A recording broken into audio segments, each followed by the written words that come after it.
بسم الله الرحمن الرحيم. وبالسند المتصل منا إلى الإمام الهمام الحافظ الحجة أمير المؤمنين في الحديث أبي عبد الله محمد بن إسماعيل بن إبراهيم بن المغيرة بن بردزبة الجعفي البخاري رحمه الله تعالى ومتعنا بعلومه وفيوضه وبركاته آمين. قال حدثنا موسى بن إسماعيل قال حدثنا سليمان بن المغيرة قال حدثنا ثابت عن أنس رضي الله عنه قال نهينا في القرآن أن نسأل النبي صلى الله عليه وسلم وكان يعجبنا أن يجيء الرجل من أهل البادية العاقل فيسأله ونحن نسمع. فجاء رجل من أهل البادية فقال آتانا رسولك فأخبرنا أنك تزعم أن الله عز وجل أرسلك. قال صدق. فقال فمن خلق السماء؟ قال الله عز وجل. قال فمن خلق الأرض والجبال؟ قال الله عز وجل.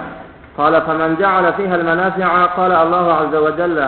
قال فبالذي خلق السماء وخلق الأرض ونصب الجبال وجعل فيها المنافع الله أرسلك؟ قال نعم.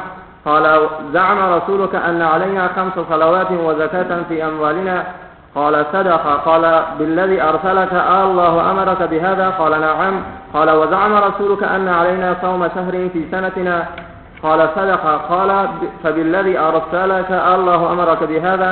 قال نعم. قال وزعم رسولك أن علينا حج البيت من استطاع إليه سبيلا؟ قال صدق. قال فبالذي أرسلك الله أمرك بهذا؟ قال نعم. قال فوالذي بعثك بالحق لا أزيد عليهن شيئا ولا أنقص. فقال النبي صلى الله عليه وسلم إن صدق ليدخلن الجنة.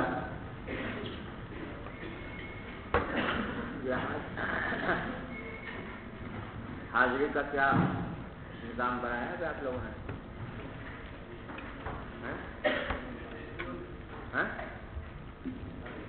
ہاں کس طرح ہوتی ہے؟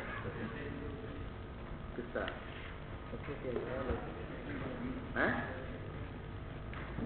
کس طرح کیا ترتیب بنائی ہے حاضری لینے سبوں پر؟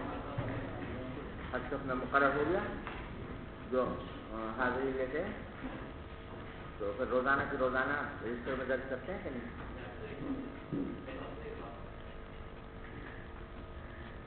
اور اپنے پاس محفوظ رکھی ہے؟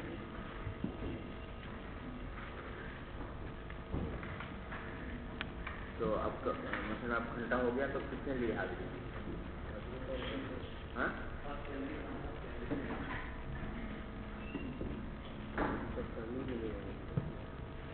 کا اہتمام ہونا چاہیے کہ جب گھنٹہ ہو جائے تو اس کے بعد ہر سب کا امیر اپنے پاس حاضری درج کر لے. جو غیر حاضر ہے اس کے غیر حاضری، جو حاضر ہے وہ حاضر. دوسری بات یہ ہے کہ میں پچھلے دنوں مصروف بہت رہا تو اس کی وجہ سے بعض اوقات آنے میں تھوڑی تاخیر ہوئی، لیکن میرا معمول عام طور سے یہ ہے کہ گھنٹے کے شروع میں آ جایا کرتا ہوں. آپ لوگ طلبا کی ایک عجیب یہ خصلت ہے کہ جب دیکھتے ہیں کہ 2-3 دن استاد دیر سے آیا تو خود بھی دیر سے آنا شروع کر دیتا ہے. یہ بہت غلط بات ہے. آپ لوگوں کو ہر قیمت پر 8 بجے جہاں موجود ہونا چاہیے گھنٹہ ہوتے ہی. استاد آئے یا نہ آئے، استاد کو بعض کوئی عذر پیش آ جاتا ہے جس کی وجہ سے آدمی کی تاخیر ہو سکتی ہے، لیکن 8 بجے ہر ایک آدمی کو یہاں موجود ہونا چاہیے. جو 8 بجے موجود نہیں ہوگا اس کی غیر حاضری لگے. اور اس کا اہتمام کریں تمام عمرا جو ہیں ہر سب سے کہ 8 بجے ٹھیک جو موجود ہو اس کی حاضری لگائیں، جو موجود نہ ہو اس کی غیر حاضری لگائیں. اور پتہ نہیں وہ جو حاضری لگانے والے ہیں وہی اگر دیر سے آئیں تو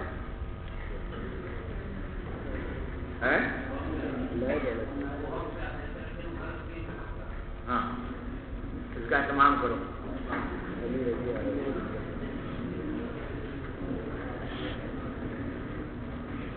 اور یہ جو تصور کر لیتے ہو نا کہ بھائی استاد تو 2-3 دن دیر سے آیا ہے لہٰذا آئندہ دیر سے ہی آیا کرے گا، لہذا ہم بھی دیر سے پہنچے، یہ بالکل غلط بات ہے. اول تو استاد آئے یا نہ آئے آپ کی ذمہ داری ہے کہ یہاں پر 8 بجے موجود ہوں. اور ویسے بھی میرا معمول جو ہے وہ یہی ہے کہ گھنٹے کے شروع میں الحمدللہ آ جاتا ہوں. مجھے عام طور سے تاخیر نہیں ہوتی، چاہیے کہ کوئی خاص کام ہو عذر ہو تو. لیکن آپ لوگوں کا فرض ہے کہ ٹھیک 8 بجے یہاں موجود. جو نہیں موجود ہوگا اس کی غیر حاضری لگے گی۔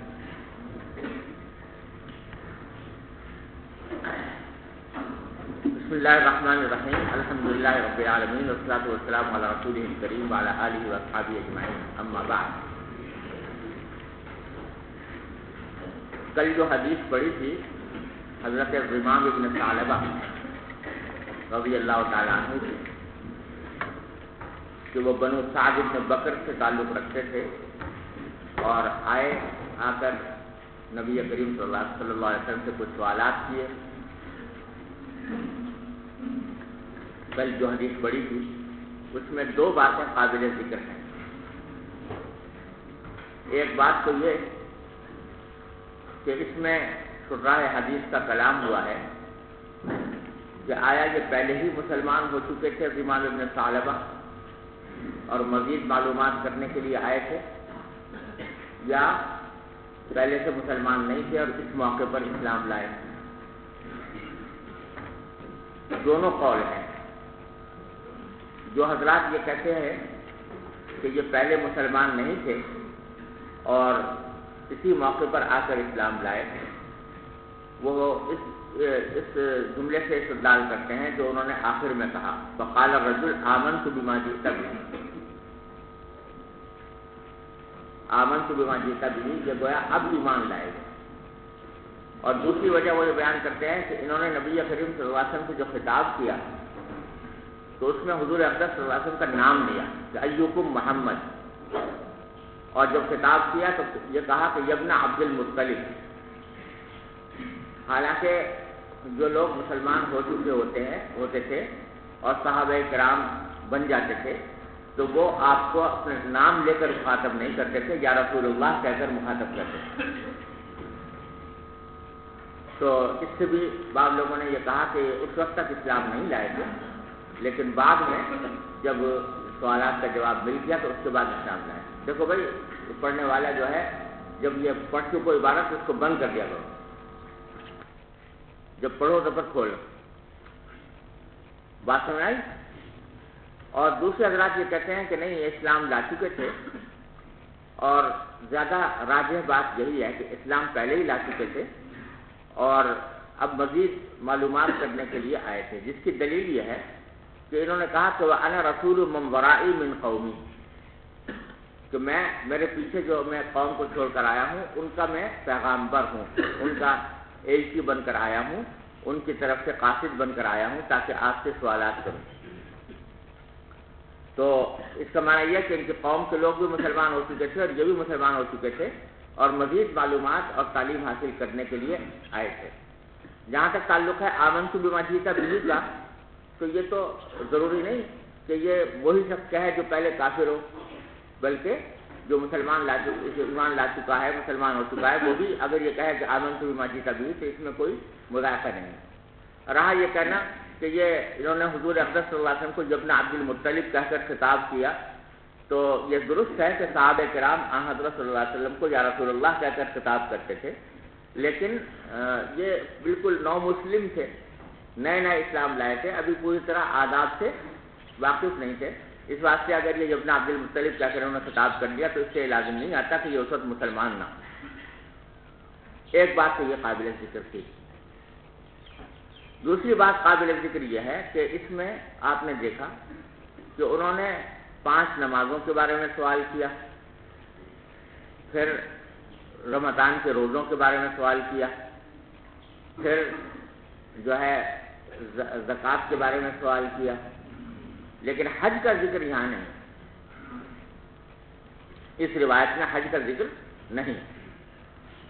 تو اس میں کلام ہوا ہے کہ بعض لوگوں نے اس کی وجہ سے یہ کہا کہ یہ واقعہ ہے اس وقت کا جب کہ حج فرض نہیں ہوا تھا، اور اس کی تائید میں واقدی کی ایک روایت پیش کی جاتی ہے۔ واقدی کا نام سنا کبھی کہ نہیں؟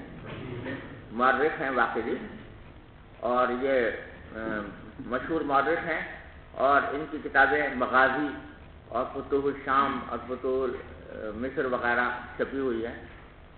تو ان کی روایت ہے کہ امام ابن ثعلبہ نبی کریم صلی اللہ علیہ وسلم کی خدمت میں جو آئے ہیں سن 5 ہجری میں آئے، اور سن 5 ہجری میں حج فرض نہیں ہوا تھا، اس واسطے یہاں پر حج کا ذکر نہیں۔ بعض لوگوں نے حج کا ذکر نہ ہونے کی وجہ یہ بیان کی، لیکن دوسرے حضرات سے محققین کا کہنا یہ ہے کہ یہ بات درست نہیں ہے کہ سن 5 ہجری میں آئے۔ جہاں تک واقعی کا تعلق ہے تو واقعی جو ہیں وہ کوئی بہت زیادہ قابل اعتبار مورخ نہیں ہے، اور احکام میں تو ان کی احادیث معتبر ہیں ہی نہیں۔ احکام میں جو روایتیں وہ نقل کرتے ہیں ان کا تو اعتبار کسی نے بھی نہیں کیا۔ البتہ تاریخ اور سیرت میں ان کی روایتوں کو بعض لوگ معتبر مانتے ہیں، لیکن تاریخ اور سیرت میں بھی وہ کوئی معیاری قسم کے راوی نہیں، بلکہ ان سے غلطیاں بھی بہت ہوئی ہیں، اور بعض لوگوں نے تو ان کو بالکل ہی افسانہ نگار قرار دیا ہے کہ وہ اپنی طرف سے واقعات گھڑ کر لکھ دیتے ہیں، تو واللہ عالم، لیکن بہرحال وہ زیادہ قابل اعتبار ہیں۔ اور دوسرے دلائل متعدد ایسے ہیں جو اس بات پر دلالت کرتے ہیں کہ یہ واقعہ جو ہے زمام بن ثعلبہ کے آنے کا یہ سن 9 ہجری میں پیش آیا، 5 ہجری کے بجائے۔ حافظ ابن حجر رحمۃ اللہ علیہ نے فتح الباری میں اسی کو ترجیح دی ہے کہ سن 9 ہجری میں آئے، اور دلیل اس کی یہ ہے کہ جیسا آپ نے دیکھا کہ یہ بنو سعد ابن بکر کے باشندے تھے، کہ ایک فرد تھے، اور بنو سعد نے ان کو بھیجا تھا رسول کریم صلی اللہ علیہ وسلم کے پاس تاکہ یہ معلومات حاصل کر کے آئیں دین کے بارے میں، جس کا مطلب یہ ہوا کہ بنو سعد اس وقت مسلمان ہو چکے تھے جب ان کو بھیجا گیا، اور بنو سعد جو مسلمان ہوئے ہیں یہ غزوہ حنین کے بعد، غزوہ حنین کے بعد، فتح مکہ کے بعد جب غزوہ حنین ہوا تو اس کے بعد بنو سعد کے لوگ مسلمان ہوئے ہیں۔ بنو سعد وہی قبیلہ ہے جس میں رسول کریم صلی اللہ علیہ وسلم ابتدائے عمر میں جہاں آپ کی رضاعت وغیرہ ہوئی تھی، تربیت ہوئی تھی، تو یہ لوگ غزوہ حنین کے بعد مسلمان ہوئے تھے، اور غزوہ حنین جو ہے وہ سن 8 ہجری میں پیش آیا تھا، تو اس لیے یہ واقعہ اس کے بعد کا ہے، سن 9 ہجری کا۔ ارے سمجھے نا؟ اور دوسری دلیل اس کی یہ ہے کہ غمام ابن ثعلبہ کے مدینہ منورہ آنے اور نبی کریم صلی اللہ علیہ وسلم کی خدمت میں حاضر ہونے کا واقعہ حضرت عبداللہ ابن عباس رضی اللہ تعالیٰ نے بھی بیان کیا ہے ایک روایت میں، اور عبداللہ ابن عباس رضی اللہ عنہ بیان کرتے ہوئے فرماتے ہیں کہ دخل علینا، یہ غمام ابن ثعلبہ ہمارے اوپر داخل ہوئے، جس کے معنی یہ کہ جس وقت یہ آئے ہیں تو عبداللہ ابن عباس بھی حضور اقدس صلی اللہ علیہ وسلم کے پاس موجود تھے، اور عبداللہ ابن عباس جو مدینہ آئے ہیں اپنی والدہ کے ساتھ یہ سن 8 ہجری میں آئے، تو اس لیے یقیناً یہ واقعہ اس کے بعد کا ہے، سن 9 ہجری کا کم از کم۔ اس لیے حافظ ابن حجر نے ترجیح دی ہے کہ یہ غمام ابن ثعلبہ کی آمد یہ سن 8 ہجری کے بعد ہوئی ہے، 9 ہجری میں ہوئی ہے، اور اس وقت حج فرض ہو چکا تھا، لہذا حج کا جو یہاں پر ذکر نہیں ہے اس کی وجہ یہ نہیں کہ حج فرض نہیں ہوا تھا، بلکہ یہ کسی راوی نے اختصار کیا۔ راوی بعض اوقات پوری بات نقل کرتے ہیں، بعض اوقات اختصار کر دیتے ہیں، تو راوی نے اختصار کرتے ہوئے حج کا ذکر نہیں کیا۔ چنانچہ اگلی جو روایت آ رہی ہے جو ابھی پڑھی طالب علم نے، وہ اس روایت میں حج کا ذکر موجود ہے، اور ظاہر یہ ہے کہ وہ جو روایت آنے والی ہے وہ غمام ابن ثعلبہ ہی کے واقعے کا دوسرا طریق ہے، دوسری روایت ہے، اس میں بھی آنے والے غمام ابن ثعلبہ ہی ہے، اور اس میں حج کا ذکر موجود ہے۔ سمجھ میں آ گئی بات؟ تو گویا صحیح بات کیا ہوئی کہ یہاں پر جو حج کا ذکر نہیں ہے اس کی وجہ یہ نہیں کہ اس وقت حج فرض نہیں ہوا تھا، بلکہ راوی نے اختصار سے کام لیا۔ اب یہ دوسری روایت امام بخاری نے نقل کی ہے، اور امام بخاری کے صنیع سے یہ بات معلوم ہوتی ہے کہ اگلی روایت میں اگرچہ نام نہیں ہے آنے والے کا، لیکن امام بخاری اس کو غمام ابن ثعلبہ ہی سمجھ رہے ہیں۔ چنانچہ اسی باب میں بغیر کوئی نیا باب قائم کیے ہوئے امام بخاری نے دوسری حدیث روایت کیا کہ به قال حدثنا موسى بن اسماعیل قال حدثنا سلیمان بن المغیرہ قال حدثنا ثابت عن انس رضی اللہ تعالی عنہ قال نهينا في القرآن ان نسأل النبي صلی اللہ علیہ وسلم، ہمیں قرآن کریم میں منع کر دیا گیا تھا کہ ہم نبی کریم صلی اللہ علیہ وسلم سے زیادہ سوال کریں. یہ اشارہ ہے سورہ مائدہ کی آیت کریمہ کی طرف، لا تسألوا عن اشیاء ان تبد لکم تسؤکم، کہ ان باتوں کے بارے میں سوال نہ کرو کہ اگر تم پر ظاہر کر دی جائیں تو تمہیں بری لگیں. یہ سورہ مائدہ کی آیت کی طرف اشارہ ہے. اس سے بھی یہ بات معلوم ہو رہی ہے کہ سن 9 ہجری کے قریب کا واقعہ ہے، اس لیے کہ سورہ مائدہ جو ہے وہ آخری سورت ہے جو نازل ہوئی. تو یہ آیت جو ہے سورہ مائدہ میں تھی، تو یہ واقعہ اس وقت کے بعد کا ہے جبکہ سورہ مائدہ میں یہ آیت نازل ہو چکی. وَكَانَ يُعْجِبُنَا أَن يَجِيءَ الرَّجُلُ مِنْ أَهْلِ الْبَادِيَةِ الْعَاقِلُ فَيَسْأَلَهُ، یعنی اگرچہ ہمیں تو منع کر دیا گیا تھا، یہاں یہ سمجھ لینا کہ منع اس طرح نہیں کیا گیا تھا کہ کوئی سوال نہیں کر سکتے، لیکن صحابہ کرام کا معاملہ یہ تھا کہ جب ان کو کسی بات سے منع کر دیا جاتا تھا تو اس کے قریب قریب جو چیزیں ہوتی تھیں اس سے بھی وہ پرہیز فرماتے. تو منع تو کیا گیا تھا ایسی باتوں کا سوال کرنے سے کہ جس میں اندیشہ ہو کہ وہ اگر ظاہر کی جائیں گی تو ان کے لوگوں کے لیے تکلیف کا باعث ہوں گی، لیکن صحابہ کرام ڈر گئے اور ڈرنے کی وجہ سے انہوں نے جو عام سوال کرنا ہے وہ بھی ترک کر دیا. تو فرماتے ہیں کہ ہمیں تو منع کر دیا گیا تھا لیکن ہمیں یہ بات پسند آتی تھی، کانا یعجبنا، ہمیں پسند آتی تھی یہ بات، ان یجیء الرجل من اہل البادیہ، کہ کوئی شخص آ جائے اہل بادیہ میں سے، دیہاتی لوگوں، دیہات کے لوگوں. بادیہ اصل میں صحرا کو کہتے ہیں، اور صحراؤں میں جو چھوٹے چھوٹے گاؤں ہوتے ہیں ان کو بھی بادیہ کہا جاتا ہے. تو ان گاؤں کے لوگوں میں سے کوئی آ جائے اور ہو عاقل، سمجھدار، فیسألہ، اور آپ کے حضور سے سوال کرے، یعنی دیہاتی آدمی کوئی آ جائے اور آپ سے سوال کرے تو ہمیں پسند آتا تھا، اس واسطے کہ دیہاتی جو لوگ ہوتے تھے نا وہ بیچارے بہت ہی سیدھے سادے ہوتے تھے، اور سیدھے سادے ہونے کی وجہ سے نبی کریم صلی اللہ علیہ وسلم ان کی رعایت فرماتے تھے. خاص طور پر وہ آپ نے بہت سی حدیثیں پڑھی ہوں گی نا کہ آئے اور ایسی بعض اوقات باتیں کر دیتے تھے جو عام طور سے تہذیب کے خلاف سمجھی جاتی ہیں، لیکن نبی کریم صلی اللہ علیہ وسلم ان سے درگزر فرماتے تھے کہ یہ دیہاتی لوگ ہیں اور پڑھے لکھے نہیں ہیں، تو اس واسطے ان کی بہت سی ایسی باتوں کو جو تہذیب کے خلاف ہوں آپ گوارا فرما لیتے تھے.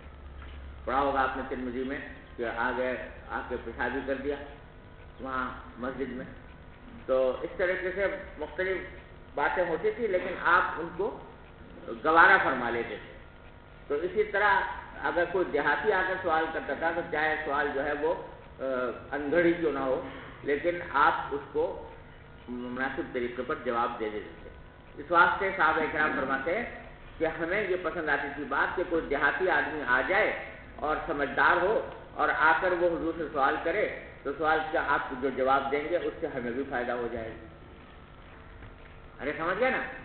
فَيَسْأَلَهُ وَنَحْنُ نَسْمَعُ، تو وہ حضور سے سوال کرے ہم سن رہے ہوں. تو فَجَاءَ رَجُلٌ مِّنْ أَهْلِ الْبَادِيَةِ، چنانچہ ایک مرتبہ اہل بادیہ میں سے ایک شخص آیا اور آ کر کہا کہ اتانا رسول کا، کہ ہمارے پاس آپ کا ایجنسی آیا تھا. فَأَخْبَرَنَا، اور اس نے آ کر ہمیں یہ بتایا تھا أَنَّكَ تَزْعُمُ أَنَّ اللَّهَ عَزَّ وَجَلَّ أَرْسَلَكَ، کہ آپ یہ دعویٰ کرتے ہیں کہ اللہ تعالیٰ نے آپ کو بھیجا ہے.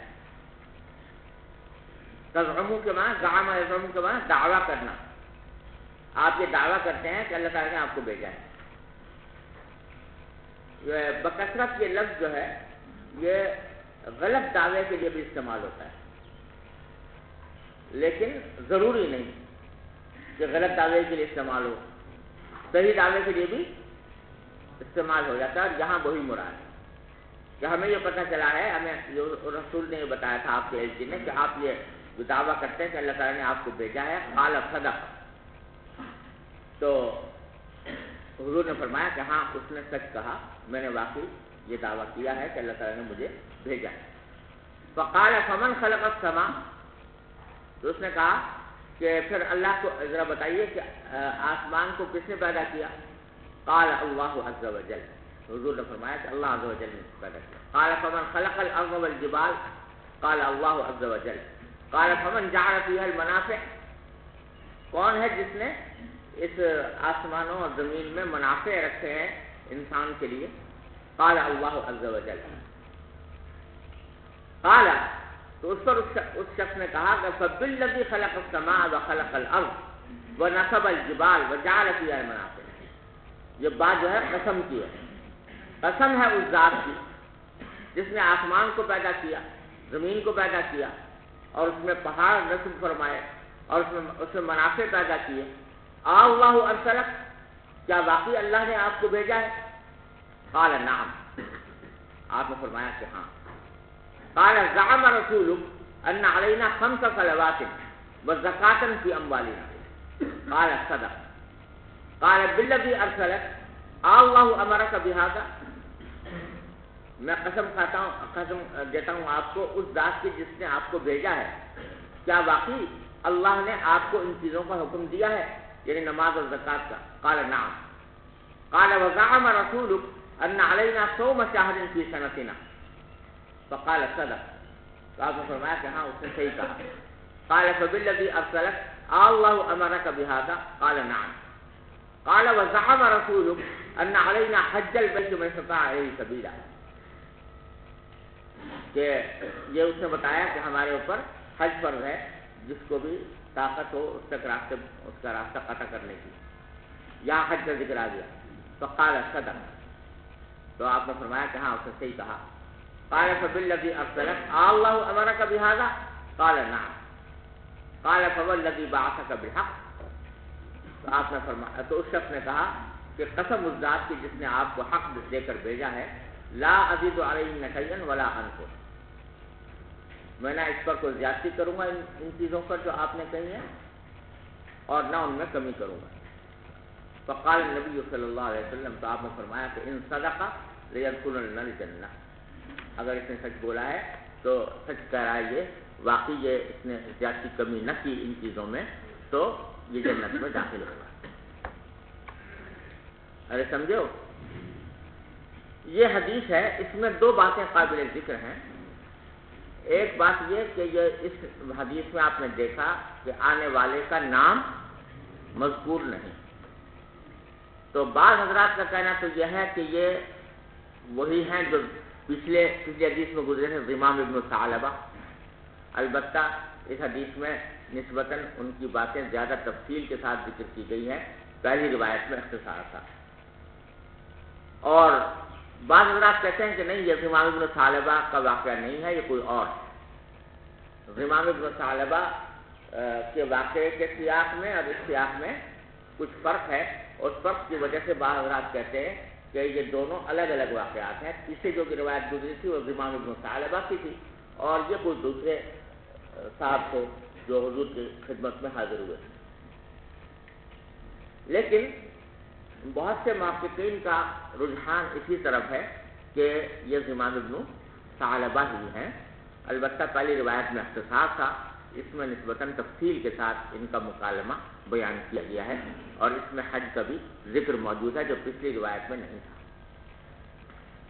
اور امام بخاری کے صنیع سے بھی یہ بات معلوم ہوتی ہے کہ انہوں نے اسی کو ترجیح دی ہے, کیونکہ وہ فوراً ہی اس کے بعد یہ روایت لے آئے ہیں بغیر کوئی نیا ترجمہ قائم کیے ہوئے. عام طور سے امام بخاری کا طریقہ یہ ہوتا ہے کہ اگر 2 واقعے ملتے جلتے ہیں اور دونوں الگ الگ واقعات ہیں تو وہ ان کو ایک ترجمۃ الباب کے تحت ذکر نہیں کرتے, بلکہ الگ ترجمۃ الباب اس کے لیے قائم کرتے ہیں. یہاں الگ ترجمۃ الباب قائم نہیں کیا, بلکہ اسی ترجمۃ الباب کے تحت یہ حدیث بھی لے آئے ہیں, جس سے یہ بظاہر یہ معلوم ہوتا ہے کہ امام بخاری رحمۃ اللہ علیہ کا رجحان بھی اس طرف ہے کہ یہ واقعہ وہی ضمام ابن ثعلبہ رضی اللہ تعالیٰ عنہ والا واقعہ ہے. سمجھ گئے نا. اور اگر اس کو ایک ہی قرار دیا جائے تو وہ اعتراض کہ پچھلی حدیث میں حج کا ذکر نہیں تھا وہ خود بخود دور ہو جاتا ہے. معلوم ہوتا ہے کہ یہاں حج کا ذکر ان کے سامنے بھی انہوں نے بھی کیا تھا, البتہ پہلی روایت میں اختصاراً اس کو حذف کر دیا گیا. ایک بات تو یہ تھی. دوسری بات یہ ہے کہ یہ سارے سوال جواب کرنے کے بعد ان صاحب نے یہ کہا کہ لا ازید علیہم شیئا ولا انقص،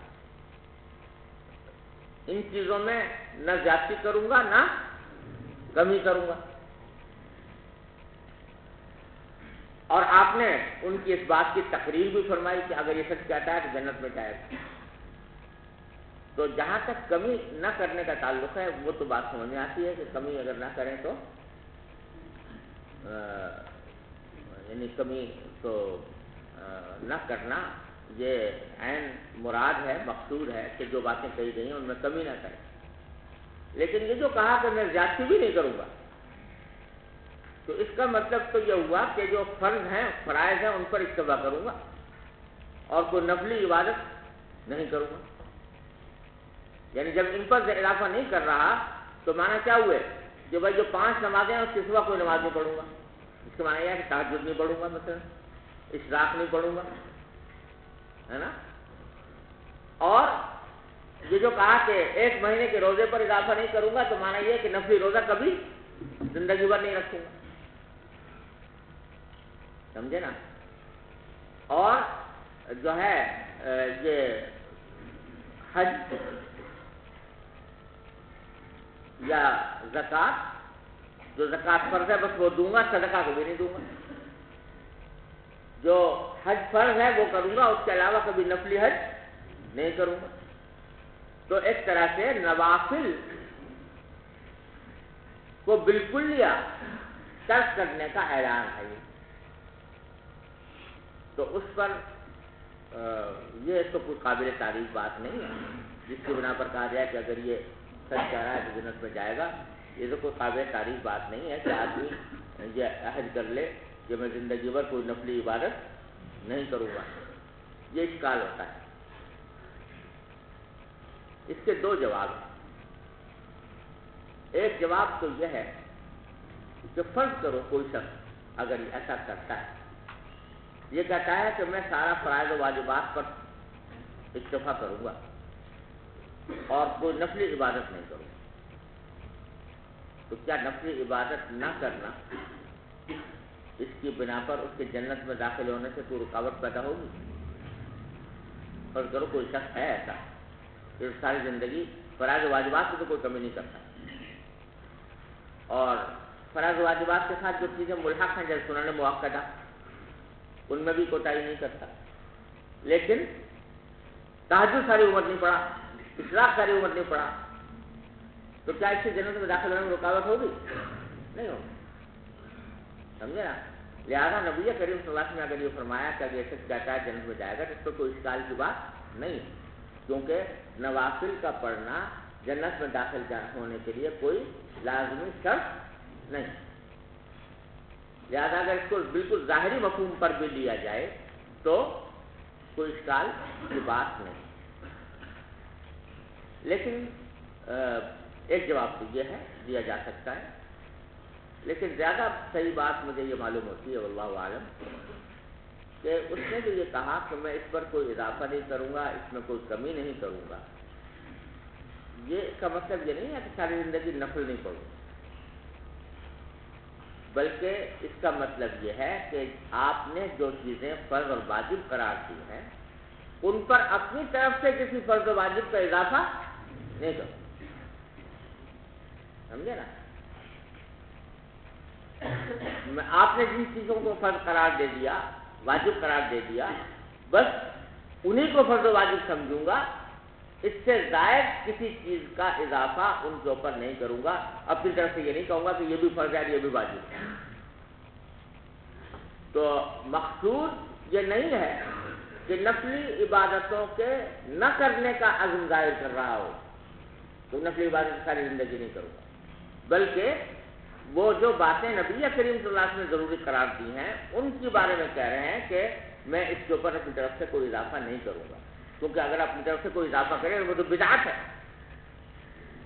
کہ اللہ کے رسول نے کوئی چیز واجب قرار نہیں دی، انسان خود اپنی طرف سے اس کو واجب قرار دے دے، یہ بدعت ہے اور یہ دین کے احکام کے بالکل خلاف ہے.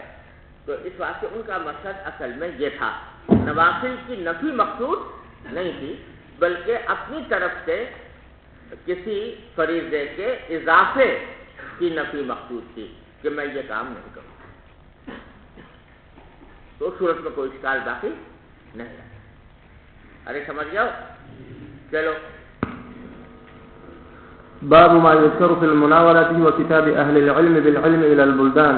وقال أنس رضي الله عنه نسخ عثمان رضي الله عنه المصاحف وبعث بها إلى الآفاق، ورأى عبد الله بن عمر ويحيى بن سعيد ومالك رضي الله عنهم ذلك جائزا. واحتج بعض أهل الحجاز في المناولة بحديث النبي صلى الله عليه وسلم حيث كتب لأمير السرية كتابا وقال لا تقرأه حتى تبلغ مكان كذا وكذا، فلما بلغ ذلك المكان قرأه على الناس وأخبرهم بأمر النبي صلى الله عليه وسلم. کیا نام ہے تمہارا؟ سید منصور. منصور. محمد صالح لکھا ہوا ہے یہاں پر. سید منصور نام تو لکھا نہیں یہاں پر. سید محمد صالح لکھا ہوا ہے. داخلہ نمبر 4. محمد صالح لکھا. اچھا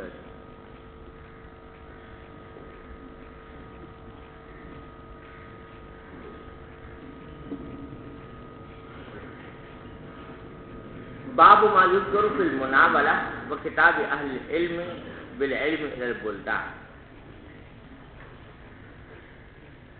جو امام بخاری رحمۃ اللہ علیہ کتاب العلم میں محدثین کے مختلف طریقوں کا بیان فرما رہے ہیں.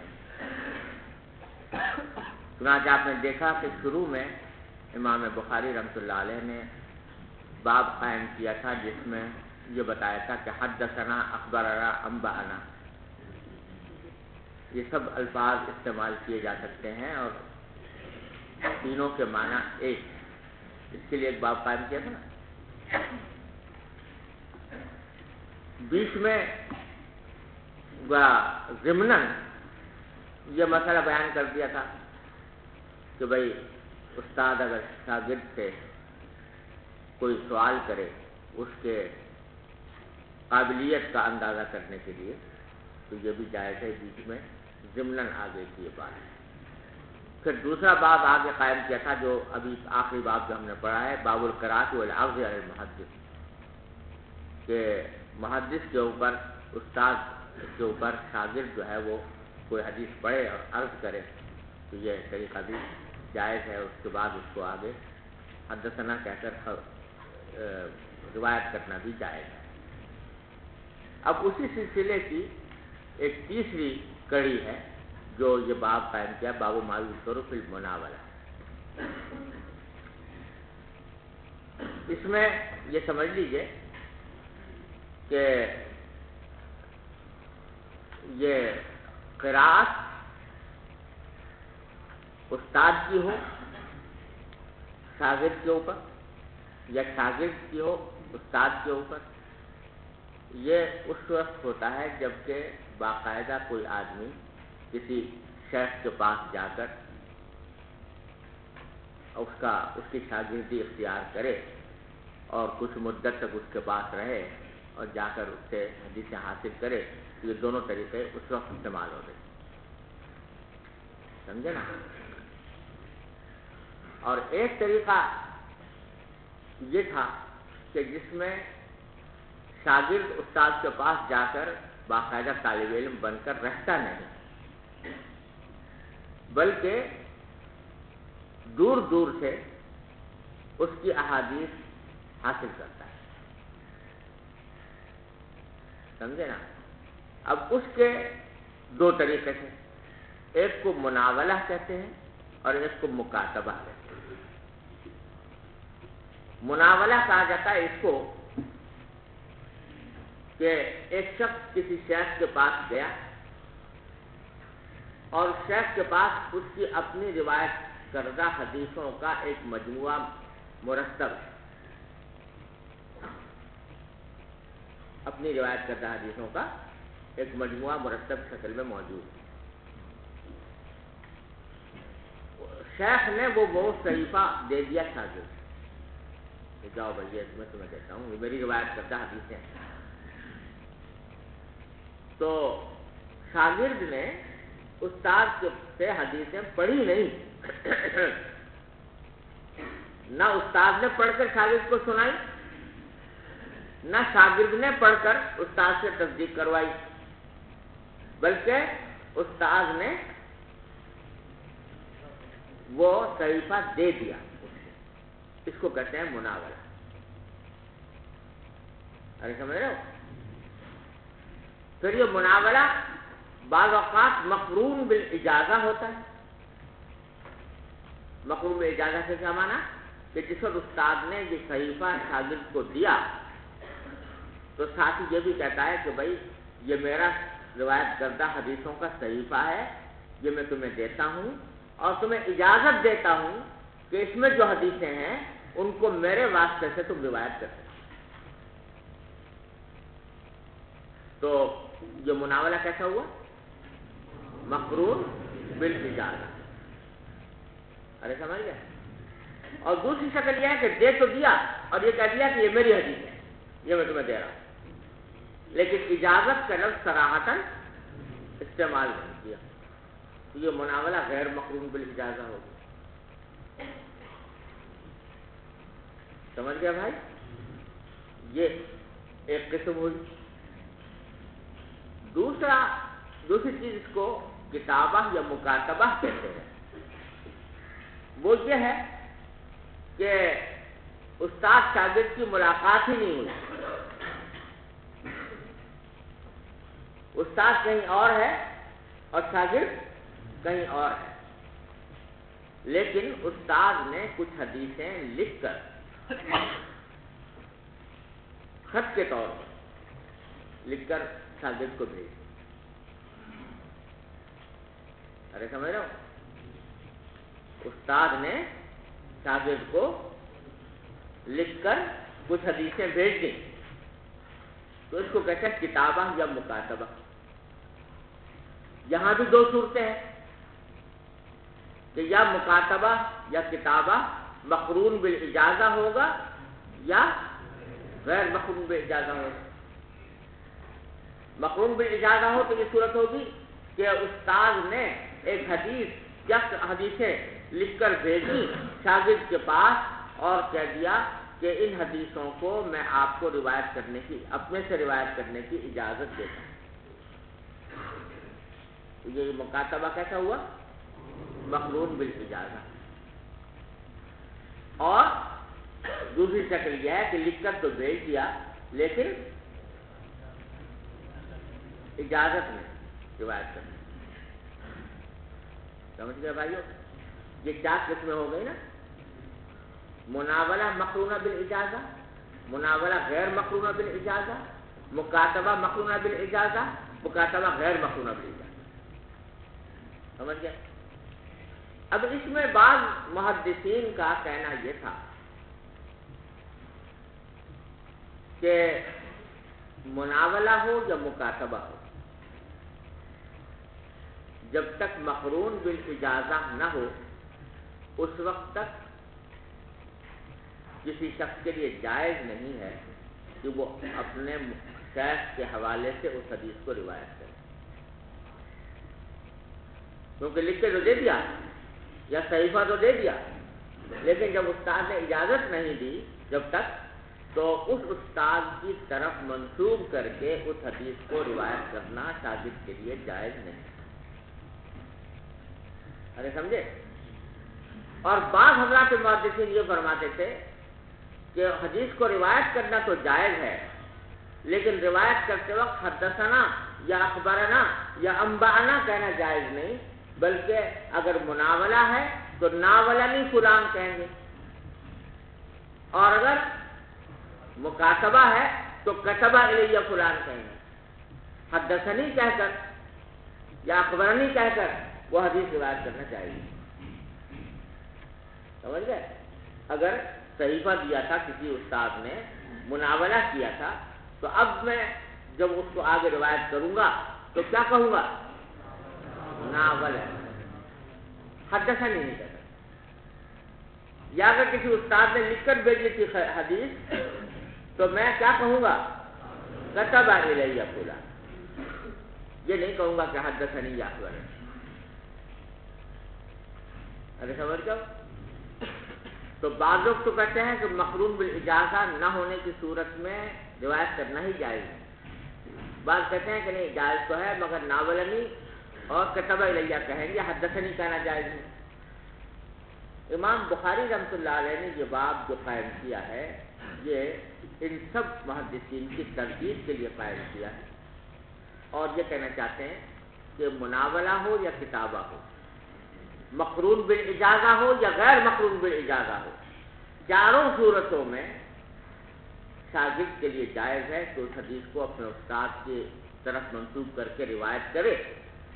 اور روایت کرنے میں بھی ناولنی کہنا کوئی ضروری نہیں ہے، کتب علیہ کہنا کوئی ضروری نہیں ہے، بلکہ اگر وہ حدثنی یا اخبرنی کہہ کر بھی بیان کرے تو گنجائش. بات سمجھ آ رہی؟ یہ ہے مقصود اس باب کا. اب اپنے اس مقصود پر چند باتوں سے استدلال کیا. پہلے دیکھو عنوان قائم کیا باب ما یذکر فی المناولہ. یہ باب ہے ان باتوں کے ذکر کے سلسلے میں جو مناولہ کے بارے میں ذکر کی جاتی ہیں. ایک تو مناولہ کے بارے میں وَکِتَابِ أَهْلِ الْعِلْمِ بِالْعِلْمِ إِلَى الْبُلْدَانِ، اور اہل علم جو باتیں لکھ کر بھیجیں علم کی باتیں دوسرے شہروں کی طرف، اس کا بیان ہے اس باب میں. تو گویا دعوے کیا ہوئے دو، یا ایک یہ کہ مناولہ جائز ہے اور مناولے کے ذریعے حدیث کو روایت کرنا بھی جائز ہے، اور دوسرا یہ کہ کتابہ جائز ہے اور کتابہ کے ذریعے روایت جو حدیث بھیجی گئی ہو اس کو روایت کرنا بھی جائز. ارے سمجھ رہے ہو؟ اب ذرا سنو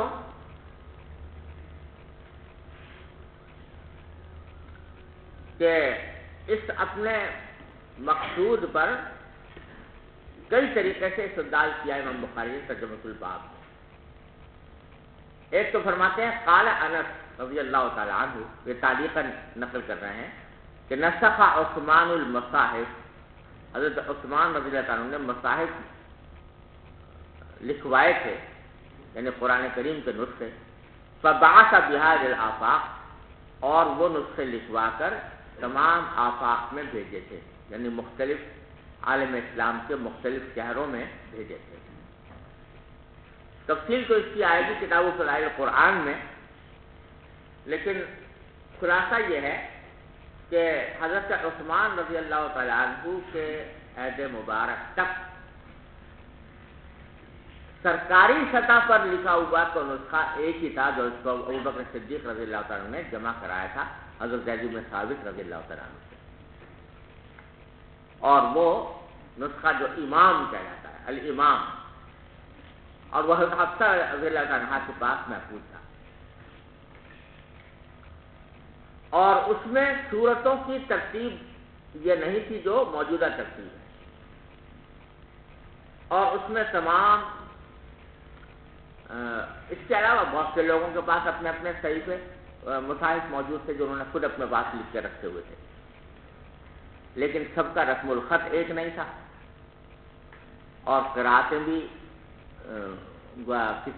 کسی نے کسی قرأت کی بنیاد پر لکھا ہوا ہے، کسی نے کسی قرأت کی بنیاد پر لکھا ہوا ہے، یہ فرق تھا. حضرت عثمان رضی اللہ تعالیٰ عنہ نے جو عمل فرمایا وہ یہ کہ اور سارے مصاحف کو ختم کرا دیے جو مختلف قرأتوں میں مختلف رسم الخط میں لکھے ہوئے. یہ طے کر دیا کہ اب آئندہ قرآن ایک ہی رسم الخط میں لکھا جائے گا جو حضرت عثمان نے مرتب کر دیا، اور اس میں جتنی قرأتیں سما سکتی ہیں وہ سما دی جائیں گی، باقی قرأتیں جو ہیں وہ جو اس میں نہیں سمائیں گی تو وہ قرأتیں شاذہ کہلائیں گی اور ان کے مطابق قرآن پڑھنا جائز نہیں ہے. اور ساتھ میں اس مصحف کے اس نسخے میں حضرت عثمان نے یہ کیا کہ سورتوں کی ایک ترتیب مقرر فرما دی جو موجود ترتیب ہے، اور اس کے 7 نسخے تیار کروائے اور عالم اسلام کے مختلف شہروں میں وہ بھیج دی. یہ عمل تو ہوا مدینہ منورہ میں، پھر ایک نسخہ بھیجا مکہ مکرمہ، ایک نسخہ بھیجا بصرہ، ایک نسخہ بھیجا دمشق، ایک نسخہ بھیجا شام وہ مصر، اور ایک نسخہ بھیجا کوفہ. اس طریقے سے مختلف جگہوں پر 7 نسخے مرتب کر کے بھیج دیے. مقصد یہ تھا کہ جو الگ الگ لوگوں نے اپنے پاس نسخے رکھے ہوئے ہیں اور قرأتیں مختلف چل رہی ہیں، تو آئندہ اگر کوئی اختلاف ہو تو ان نسخوں کو معیاری سمجھا جائے اور اختلاف کو اس نسخوں کی بنیاد پر رفع کر دیا. یہ مقصد تھا حضرت عثمان رضی اللہ عنہ کے ان مسائل کو لکھنے کا. انہوں نے کیا کیا کہ جو مصحف تیار کیے وہ مختلف شہروں میں بھیج دیے. تو حضرت امام بخاری رحمۃ اللہ علیہ فرما رہے ہیں کہ یہ دیکھو جن شہروں میں بھیجے گئے ان پر وہ حجت ہوئے. قرآن تو اگرچہ تواتر سے ثابت تھا، لیکن یہ خاص رسم الخط جو حضرت عثمان نے مقرر فرمایا اور یہ خاص ترتیب سور جو حضرت عثمان نے مرتب فرمائی، یہ لوگوں کو پتہ چلی کاہے سے؟ ان مصاحف سے جو مختلف شہروں میں بھیجے گئے. تو یہ فرماتے ہیں کہ یہ کتابہ مکاتبہ اور عثمان نے لکھ کر سارے شہروں میں بھیج دیے اور ان شہروں والوں پر وہ مصاحف کیا بن گئے؟ حجت بن گئے. اگر کتابت کا طریقہ جائز نہ ہوتا تو یہ عمل درست نہ ہوتا. اب ظاہر ہے کہ جن کے پاس وہ مصاحف پہنچے وہ اگر یہ روایت کریں کہ حضرت عثمان نے یہ آیت اس رسم الخط میں لکھی تھی اور حضرت عثمان نے یہ سورت پورا سورت کے بعد ترتیب میں رکھی تھی، تو یہ کہنا ان کے لیے جائز ہوتا کہ نہیں ہوتا؟ ہوا کہ نہیں ہوا؟ ہوا. تو معلوم ہوا کہ کتابت معتبر ہے، اور کتابت کے ذریعے جب قرآن پہنچایا جا سکتا ہے تو حدیث بطریقے اولا پہنچائی جائے. یہ مطلب ہے. آگے سمجھو. نسخ عثمان المصاحف فبعث بها في الآفاق. ایک دلیل یہ ہو گئی. یہ کہے کہ جواب کی دلیل ہوئی مکاتبہ. ورعا عبداللہ ابن عمر و یحییٰ بن سعید و مالک ذالک جائزا. عبداللہ ابن عمر اور یحییٰ بن سعید اور مالک، امام مالک نے اس کو جائز قرار دیا. کس کو؟ مکاتبہ. آگے فرماتے ہیں واحتج بعض اہل الحجاز فی المناولہ. اب یہ جو دونوں باتیں تھیں، ایک تو حضرت انس کی روایت کہ حضرت عثمان نے مصاحف لکھ کر آفاق میں بھیجے، اور دوسرے ان بزرگوں کا قول کہ عبداللہ ابن عمر اور یحییٰ بن سعید اور مالک سب جائز کہتے ہیں. یہ جو دونوں دلیلوں سے کیا بات ثابت ہو رہی ہے؟ مکاتبہ. اور ترجمۃ الباب میں مناولہ بھی مذکور ہے. تو اول تو مناولہ بطریق اولا ثابت ہو گیا، یعنی جب جہاں مکاتبہ جائز ہے تو مناولہ بطریقے کیوں؟ اس لیے کہ مکاتبہ میں تو آدمی خط لکھ کے دوسرے کے پاس کسی اور کے ذریعے بھیجتا ہے، اور مناولے میں کیا ہوتا ہے؟ خود لکھنے والا اپنے ہاتھ سے دیتا ہے مکتوب لے کے. تو ظاہر ہے جب وہ طریقہ جائز ہے تو یہ بطریقہ اولا جائز ہوگا. لیکن بطریقہ اولا جائز ہونے کے علاوہ ایک مستقل دلیل امام بخاری نے یہاں پر یہ ذکر کی، وہ واقعہ جو آپ نے مغازی میں شاید پڑھ لیا ہو یا آئندہ پڑھ لیں گے، سریہ عبداللہ بن جحش رضی اللہ تعالیٰ. یہ غزوہ بدر سے پہلے کا واقعہ ہے، اور اس میں نبی کریم صلی اللہ علیہ وسلم نے عبداللہ بن جحش کو بھیجا تھا ایک مہم پر، اور بھیج کے وقت آپ نے خط لکھ کر دیا تھا عبداللہ بن جحش کو، اور فرمایا تھا کہ اس خط کو اس وقت تک نہ پڑھنا جب تک کہ فلاں مقام تک نہ پہنچ جاؤ. ابھی تو لے جاؤ، لیکن جب فلاں مقام پر پہنچ جاؤ گے تو پھر وہاں جا کے اس کو کھولنا اور پڑھنا اور دوسروں کو بھی سنانا. چنانچہ انہوں نے وہیں جا کر پھر اس کو کھولا اور پڑھ کر سنایا. تو یہاں آپ نے وہ خط صرف بھیجا ہی نہیں بلکہ اپنے دست مبارک سے حضرت عبداللہ بن جحش کو حوالے کیا. یہ کیا ہوا؟ مناورہ. اور یہ ان کے ذمہ ان کے اوپر حجت ہوا. جو فرض جا کر کھولیں گے پڑھیں گے اس کے اندر جو کچھ بھی لکھا ہوا ہوگا وہ ان کے ذمہ اس کے اوپر عمل کرنا ضروری ہوگا. تو اس سے مناولہ کا بھی جواز معلوم ہوتا ہے. چنانچہ کہتے ہیں واحتج بعض اہل حجاز فی المناولہ، بعض اہل حجاز نے استدلال کیا ہے مناولہ کے جواز پر بحدیث النبی صلی اللہ علیہ وسلم، آپ کی حدیث سے کہ حیث کتب لامیر السریہ کتابا، کہ آپ نے امیر سریہ مراد عبداللہ بن جحش رضی اللہ تعالیٰ عنہ ان کے لیے ایک خط لکھا تھا. وقال، اور فرمایا تھا کہ لا تقرأہ حتی تبلغ مکان کذا و کذا، اس وقت تک نہ پڑھنا اس خط کو جب تک کہ فلاں جگہ تک تم پہنچ نہ جاؤ. فلما بلغ ذلك المکان، تو جب وہ اس مقام پر پہنچے تو قرأہ علی الناس، تو انہوں نے وہ خط پڑھ کر لوگوں کو سنایا. وأخبرهم بأمر النبی صلی اللہ علیہ وسلم، اور ان کو نبی کریم صلی اللہ علیہ وسلم کے حکم جو ہے اس کی خبر دی کہ آپ نے کیا حکم دیا. ارے سمجھ جاؤ. تو اس سے مناولہ کا جواز معلوم ہوا.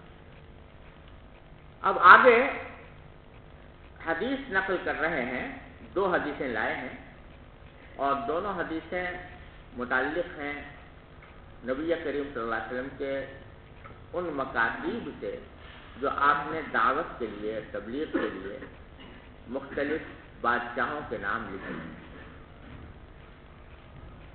اور مقصود ظاہر یہ ہے کہ اگر کتابت کے ذریعے تحدیث جائز نہ ہوتی تو آپ کا یہ خط ان کے اوپر حجت نہ ہوتا. تو معلوم ہوا کہ کتابت کے ذریعے تحدیث جائز. چنانچہ روایت نقل کیا کہ فرمایا بحی قال حدثنا اسماعیل بن عبداللہ قال حدثنا ابراہیم بن سعد عن صالح عن ابن شہاب. ابن شہاب زہری روایت کرتے ہیں عن عبد اللہ بن عبداللہ بن عتبہ بن مسعود ان عبداللہ بن عباس رضی اللہ تعالی عنہ اخبرہ ان رسول اللہ صلی اللہ علیہ وسلم بعث بکتابہ رجلا، کہ رسول کریم صلی اللہ علیہ وسلم نے اپنے خط کے ساتھ بھیجا تھا ایک آدمی کو.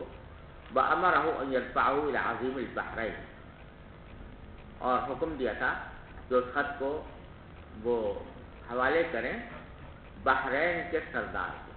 عظیم کے معنی بحرین، وہ سردار، تو بحرین کے سردار کے حوالے کریں. فدفعہ عظیم البحرین الی کسریٰ، پھر بحرین کے سردار نے اس کو حوالے کیا کسریٰ کے.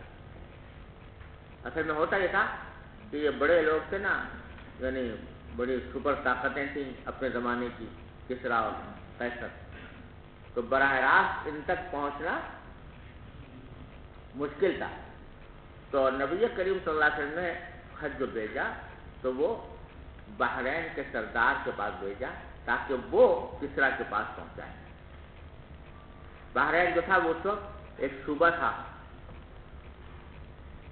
ایک طرح سے کسریٰ کا، سمجھے نا، کسریٰ کا ایک صوبہ تھا. آج کل تو بحرین بہت چھوٹا سا رہ گیا ہے، چھوٹا سا ملک ہے بحرین نام.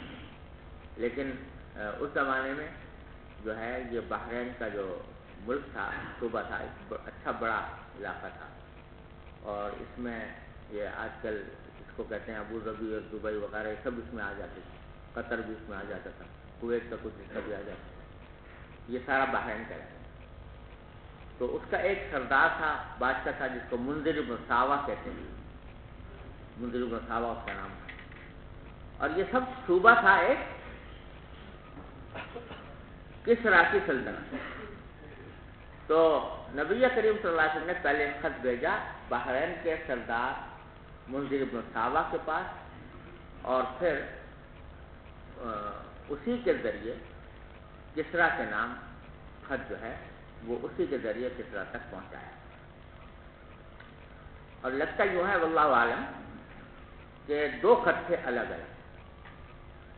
ایک خط تھا خود منذر ابن صحابہ کے نام، جس میں مخاطب ہی منذر ابن صحابہ تھا، اور اس کو دعوت دی گئی تھی اسلام کی۔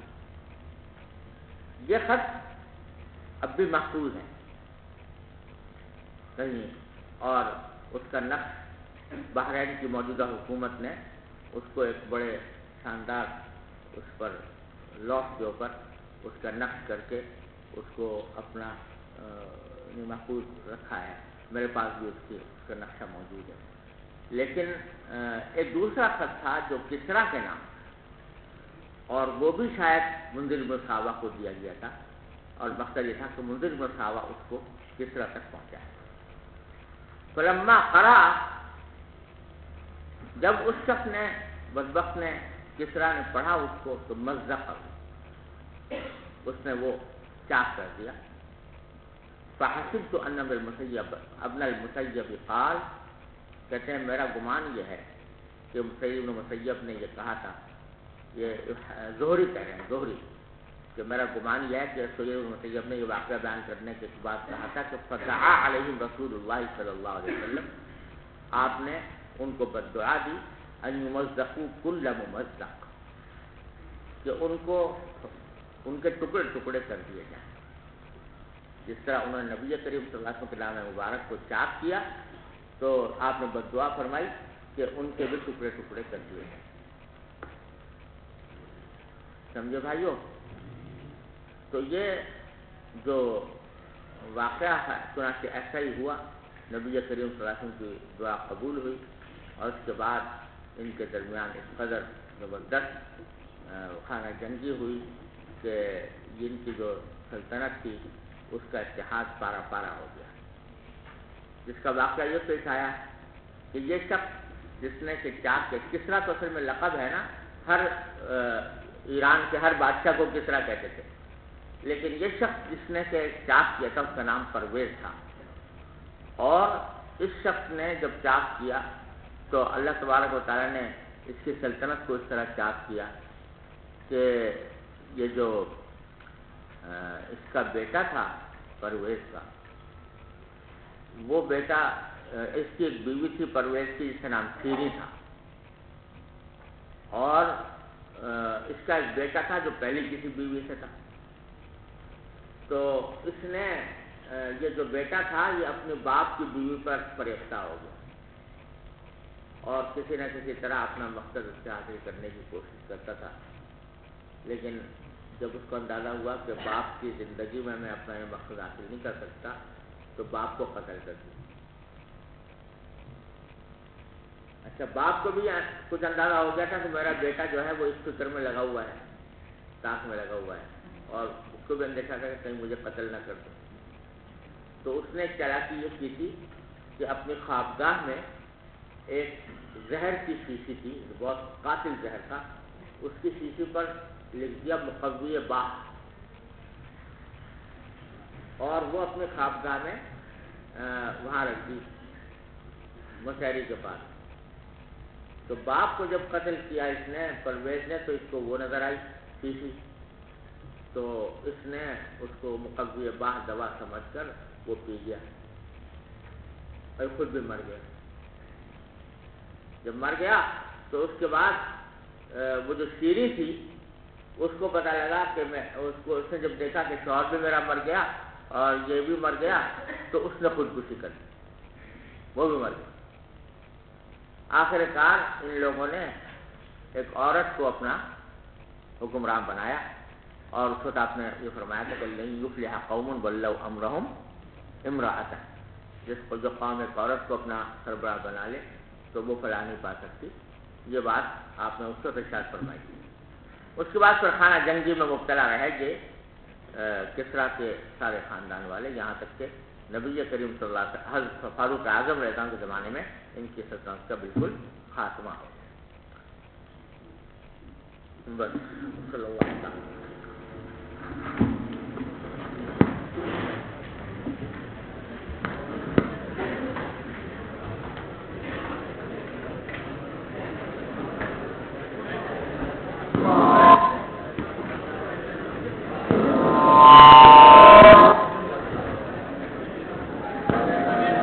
بھائی ساتھی مائک بند کریں.